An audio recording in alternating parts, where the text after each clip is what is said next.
11 years I've been running 3D model sites, and I've received my fair share of takedown notices, which I am more than happy to comply with.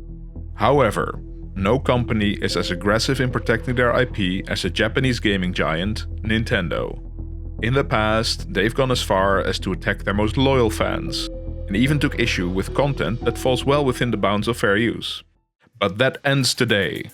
I'm on a special mission in Kyoto, Japan to interview with Nintendo's biggest minds on this hotly debated topic. Recorded at the Nintendo Museum, we will show you a glimpse of what goes on behind the scenes at Nintendo and at a site like Open 3D Lab.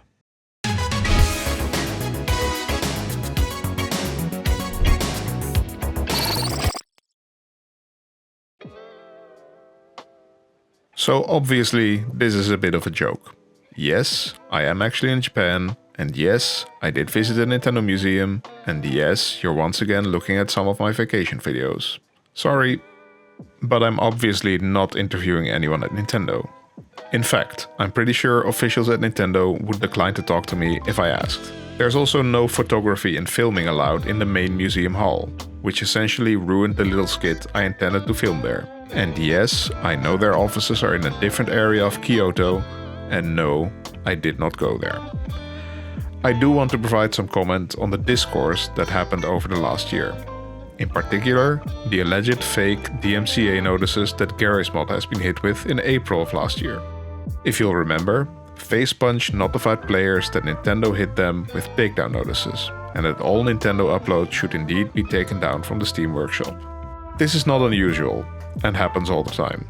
However, despite Garry's own confirmation that the notices were legit, some people were still claiming that they were fakes, since they were sent from an email address ending in mm-nintendo.com rather than nintendo.com or noa.nintendo.com. Torrent Freak did a write-up of this at the time that summarizes it pretty well, but I want to put my 2 cents in too. Over the past 7 years, I've received 16 takedown notice emails from someone claiming to be Nintendo of America, reporting a total of 150 uploads. In all instances, these emails came from mm-nintendo.com. Before you accuse these takedowns of being fraudulent because they don't come from an email address ending in noa.nintendo.com, it's useful to consider that takedowns from both of these addresses are likely valid. The main difference here is that noa.nintendo.com is likely an actual domain that employees of Nintendo of America send email from, whereas the mm-nintendo.com addresses are specifically for the MarkMonitor brand protection services that Nintendo is also using. Because it is managed externally, it's using a different domain and email infrastructure. Something that further obfuscates the origin of the emails has been the recent acquisitions that MarkMonitor has gone through. Wikipedia shows that the company was bought by Clarivate Analytics back in 2016 and subsequently sold to Newfold Digital in 2022. What's absent from the wiki page was that the MarkMonitor brand protection services were sold to OpSec Security in 2020. If we look at the email headers, we see that prior to 2020, all the mm-nintendo.com emails originate from a markmonitor.com email server. From 2021 onwards, bpmail.opsecsecurity.com is the origin of all the subsequent mm-nintendo.com emails. It is thus safe to assume that these emails do come from this brand protection service that Nintendo has used in the past. I have not been able to confirm, but it is super likely that this brand protection service is completely or mostly automated. They likely have crawlers scanning the internet for content that matches Nintendo's IP. Perhaps they even use some computer vision model to scan images for Nintendo characters. If I were to design a system like that, I'd probably have it gather up all the infringing links for a single domain, and once all the pages are scanned, create a site report for a human to review. If the human concludes there is infringing content, it will drop all the links into an email template and send it off to the takedown address listed on the site, or in the Whois data. But I would not be surprised if the system is fully automated either, because that's what they seem to do. All the emails I've received follow mostly the same template. A boilerplate notice saying they represent Nintendo, a reference to the DMCA, the infringing URLs, and a fuck ton of references to the work that's being infringed upon, with a seemingly computer-generated list of US copyright registration IDs. This also does not make the takedown notices less legit, as the company is legally authorized by Nintendo to send these on their behalf, automated or not.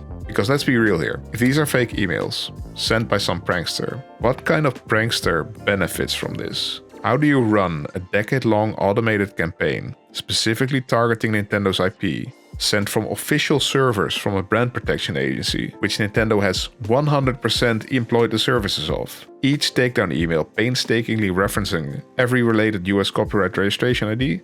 That seems very conspiratorial, when the easiest explanation is the one we already got. The Nintendo team has no reason to weigh in on any of this. Legally, they don't owe us an explanation. And it's a huge international company. Most employees you will talk to have no idea who or what MarkMonitor is, or that the company ever used its brand protection services, and that the service they use is now part of a different company. It all doesn't matter, because reviewing the takedowns, they are legit. And the one thing that I do know is that Nintendo absolutely does not care about us. You don't get to be the biggest gaming company by playing nice. You get there by stomping out the competition and ruthlessly protecting your platform from alleged piracy. The disdain for piracy that Nintendo displays today is nothing new.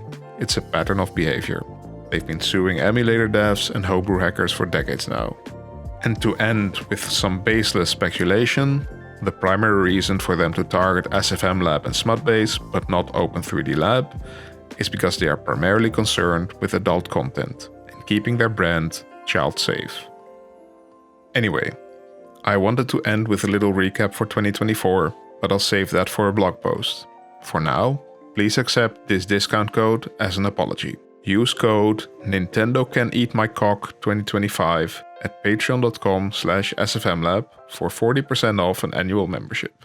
Valid until February 1st, 2025. Thank you for your support.